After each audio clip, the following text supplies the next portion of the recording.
ko kayang dayain ang laman ng aking damdamin. Hanggang ngayon ay ikaw pa rin ang mahal na mahal kong lihim.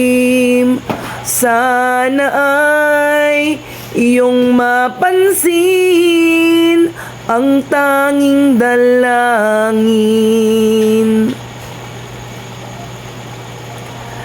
Bakit ang mga text mo ay laging binabasa ko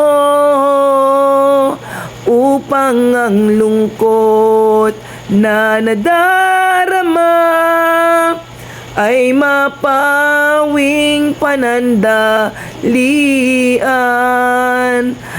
Bumabalik sa aking alaala ang nagdaan.